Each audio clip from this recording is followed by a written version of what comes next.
صحیح بخاری میں حدیث ہے، نبی علیہ السلام فرماتے ہیں میں نے خواب میں دیکھا کہ میں نے یوں تلوار لہرائی ہے تو اس کا اگلا حصہ ٹوٹ گیا، تو میں نے اس کی تعبیر کی ہے کہ احد میں ہمیں تکلیف پہنچے گی، اور پھر میں نے دوبارہ تلوار لہرائی تو وہ اپنی اصلی حالت میں واپس آ گئی، تو اس کی تعبیر میں نے کی ہے کہ اس تکلیف کے بعد پھر اللہ تعالیٰ ہمیں راحت دے دے گا۔ ظاہر ہے کہ پھر الٹیمیٹلی شکست جو ہے وہ فتح شکست میں بدلی، اور پھر شکست سے دوبارہ سے سروائیول تو کم از کم ہوگی، اگرچہ کئی انصاری اصحاب جو ہیں وہ شہید ہوئے، مدینے کا کوئی گھر نہیں بچا تھا جس میں میت نہ ہو۔ ایک غم کا عالم تو تھا، مہاجرین میں سے بھی حضرت حمزہ بن عبد المطلب، ان کا غم یہ رسول اللہ کے لیے بہت بڑا تھا، وہ آپ کے بھائیوں کی جگہ بھی تھے اور چچا بھی تھے، دودھ بھی تھے، رضاعت کا رشتہ بھی تھا ان سے، بھائی والا بھی، آرمی چیف بھی تھے بدر میں بھی، احد کے اندر بھی، تو حضور کے لیے وہ بھی غم بہت تھا۔ حضرت حمزہ بن عبد المطلب کا غم اتنا بڑا غم تھا کہ صحیح بخاری میں ایک پورا چیپٹر ہے غزوہ احد کے چیپٹر کے اندر نا، اس کا عنوان ہی ہے حضرت حمزہ بن عبد المطلب کی شہادت، اور اس میں لمبی حدیث ہے واشی کے بارے میں۔ دو تابعین جو ہے وہ واشی کو ملنے کے لیے جاتے ہیں،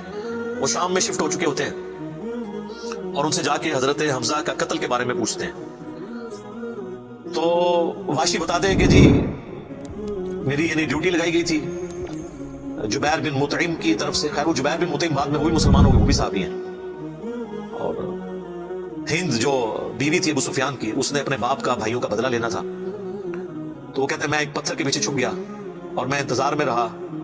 کہ میں موقع ملتے ہی سامنے آ کے وہ نہیں لڑا، اس نے چھپ کے جو ہے نا وہ نیزے کا وار کیا، اور وہ کہتے ہیں ناف والی جگہ پہ میں نے نیزہ مارا اور وہ آر پار ہو گیا، اس کی وجہ سے حضرت حمزہ کی ڈیتھ ہو گئی۔ اور پھر کہتے ہیں میں جب مسلمانوں کو اللہ نے غلبہ دیا تو میں مکہ بھی چھوڑ کے، یعنی فتح مکہ کے بعد طائف چلا گیا، طائف میں نے سکونت اختیار کر لی، تو بالآخر طائف میں بھی اسلام پہنچ گیا، وہاں کے قبائل نے بھی اسلام قبول کر لیا، چاروں نہ چار میرے پاس کوئی حل نہیں تھا، تو مجھے میرے ساتھیوں نے کہا کہ رسول اللہ معاف کرنے والے ہیں، تم حضور کے سامنے پیش ہو، اللہ تعالیٰ تمہاری غلطی معاف کر دے گا، تو میں بھی ان لوگوں کے ساتھ چلا گیا۔ اب وہ نبی علیہ السلام کے سامنے پیش ہوئے، صحیح بخاری کے الفاظ ہیں کہ نبی علیہ السلام نے پوچھا واشی، کہا یا رسول اللہ واشی ہوں، قاتل حمزہ، کہا یا رسول اللہ۔ آپ امیجن کریں، آپ فرمایا کہ واشی تیرا جو یہ عذر ہے میں اس اعتبار سے اسلام قبول کرتا ہوں، لیکن کیا تم یہ کر سکتے ہو کہ مجھے اپنی شکل دوبارہ نہیں دکھانی؟ اچھا یہ حضور کا ہی حوصلہ تھا، ادروائز تو اس کا گاٹا اترنا چاہیے تھا، ٹھیک ہے، کیونکہ اب جب کہ غلبہ اسلام کا ہو گیا اس کے بعد اسلام قبول کرنا، لیکن حضور کی شفقت تھی۔ لوگ اگلے جملے کو تو دیکھتے ہیں کہ حضور نے کہا مجھے شکل نہیں دکھانی، اور وہ یعنی سمجھتے ہیں کہ شاید حضور نے سختی کی ہے یا ایک فنیٹک اپروچ ہے، ایسا نہیں ہے۔ آپ دیکھیں کسی کی جان بخشی ہو گئی ہے، یہ چھوٹی بات ہے۔ تو اس میں اکثر جملہ بولا کرتا ہوں کہ چچا سے زیادہ انسان کو اپنی اولاد سے محبت ہوتی ہے۔ قاتلین حسین جو ہیں، قاتلین حسن ہیں، ان کے ساتھ قیامت کے دن رسول اللہ کا کیا ایٹیچیوڈ ہوگا ایز کمپیئر ٹو قاتلین حمزہ ابن عبد المطلب۔ کوئی شخص دنیا میں کہہ سکتا ہے کہ جی مجھے اپنے چچا سے اپنی اولاد سے بھی بڑھ کے محبت ہے، تو اس کا تو ذہنی توازن بگڑا ہو تو لادہ بات ہے، جھوٹ بول رہا ہوگا۔ تو یہ کربلا جو ہے یہ کوئی چھوٹی چیز نہیں میرے بھائیوں، اور اس سے یہ بھی پتا چلا کہ غم کبھی بھی ہلکا نہیں ہوتا۔ فتح مکہ کے بھی بعد کی یہ بات ہے، یعنی حضرت حمزہ کی شہادت کو کم از کم 5 سال تو گزر چکے تھے، 3 ہجری میں غزوہ احد ہوئی ہے اور 8 ہجری میں فتح مکہ، اس کے بھی بعد کا واقعہ ہے یہ، 8 کا بھی ہو سکتا ہے 9 کا بھی، چلو کم از کم بھی 5 سال۔ کسی نے حضور کو مشورہ نہیں دیا کہ سوگ تو 3 دن تک ہوتا ہے، لیکن یہ سوگ حمزہ نہیں تھا، یہ غم حمزہ تھا۔ ہم اختلاف کرتے ہیں سوگ حسین سے، غم حسین تو قیامت تک جاری رہے گا، جس میں یہ پیٹنے والا ماتم والا معاملہ نہ ہو، بلکہ حسین علیہ السلام کی اس دعوت کو یاد کیا جائے۔ خیر حضرت واشی کہتے ہیں، ظاہر ہم تو ان کا احترام سے نام لے کے صحابی تو ہیں، وہ کہتے ہیں کہ مجھے پوری زندگی اس بات کا غم تھا اور میں اللہ سے دعا کرتا تھا کہ اللہ مجھ سے نہ کوئی بڑا کام کروانا ہے۔ تو بخاری کے الفاظ ہیں، وہ کہتے ہیں جب مسیلمہ کذاب نے دعوی نبوت کیا تو میں نے اللہ سے دعا مانگی کہ اللہ میں نے اسلام کے سب سے بہترین شخص کو قتل کیا تھا، یعنی حمزہ کو، اس میں کوئی شک نہیں ہے، میرا تو اجتہاد ہے، اگر حضور کی وفات کے وقت حضرت حمزہ زندہ ہوتے نا تو پہلا خلیفہ حضرت حمزہ نے بننا تھا، کیونکہ خلفائے راشدین جب موجود تھے، جب تک خلیفہ راشد نہیں وہ بنے تھے ابو بکر عمر عثمان علی، ان کی موجودگی میں بھی حضور نے اپنا آرمی چیف حضرت حمزہ کو بنایا ہوا تھا۔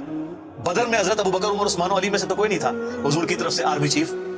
یا حضور ظاہر ہے حضور علیہ السلام کو تو میدان جنگ میں وہ نہیں آنے دیتے تھے، خیمہ پیچھے لگاتے تھے۔ احد میں تو چونکہ کافر آپ کے خیمے تک پہنچ گئے نا، اس لیے پھر آپ کو فرنٹ سے لیڈ کرنا پڑا، ادروائز بدر و احد میں آپ خود آگے جا کے نہیں لڑے۔ اور حنین کے موقع پر بھی 12,000 کا لشکر تھا اور صرف 80 بندے رہ گئے تھے، صحیح بخاری میں آتا ہے 12,000 میں سے، اور حضور اکیلے آگے جا رہے ہیں۔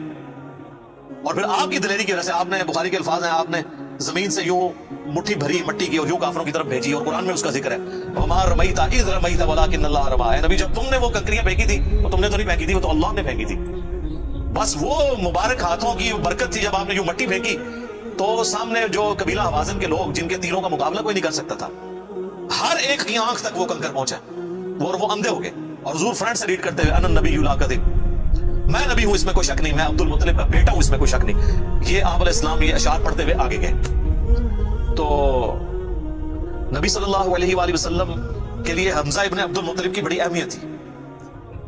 تو اب واشی کہتا ہے جب مسیلمہ کذاب نے دعوی نبوت کیا تو میں نے اللہ سے دعا مانگی۔ دیکھیں اللہ تعالیٰ سب کی دعائیں سننے والے ہیں، اور میں نے کہا یا اللہ مجھے موقع دے، میں اسلام کے بہترین شخص کو میں نے قتل کیا ہے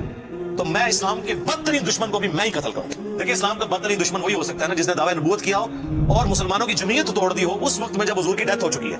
لیڈر جا چکا ہے، اور پیچھے مینجمنٹ کو کمزور کرنے والی بات ہے ہزاروں لوگوں کا مرتد ہو جانا۔ تو وہ کہتے ہیں کہ میں جب جنگ یمامہ کے لیے ندا کی گئی تو میں بھی اس لشکر میں شامل ہوا، اور میں نے اپنے وہی نیزہ جس سے حضرت حمزہ کو مارا تھا، سر عمر سیریز میں انہوں نے یہ سین فلمائے ہیں، وہ نکالا اور اللہ سے مانگا، اور کہتے ہیں میں نے دیکھا کہ وہ گھنگریالے بالوں والا جو ہے وہ اونٹ کی رنگت کا اس کا جسم وہ دیوار کے ساتھ ٹیک لگائے ہوئے کھڑا ہے۔ تو میں نے پوچھا کہ وہ مسیلمہ کذاب کون سا ہے، تو انہوں نے بتایا یہ ہے۔ انہوں نے دور سے اس کو مارا، ان کا نشانہ تو بڑا زبردست تھا، تو مارا گیا اور گر پڑا زمین کے اوپر اس نیزے کے وار سے۔ پھر ایک انصاری صحابی نے آگے بڑھ کے اس کی گردن کاٹ دی۔ تو پھر وہ کہتے تھے کہ مجھے اللہ سے امید ہے کہ اللہ تعالیٰ اس نیکی کی برکت سے میری وہ غلطی معاف کر دے گا۔ ٹھیک ہے، ویسے تو اسلام لانے کی غلطی معاف کر دیتا ہے، صحیح مسلم میں حدیث ہے کہ ایمان لانا پچھلے کے گناہوں کو معاف کر دیتا ہے، لیکن سب کچھ گناہ بہت بڑے لیول کے ہوتے ہیں، اس کے لیے بہت بڑے لیول کی نیکی چاہیے ہوتی ہے اس کی کمپنسیشن کے لیے، کیونکہ حضور بھی تو اس اعتبار سے تو حضرت باشی حضور کے سامنے نہیں آتے تھے نا۔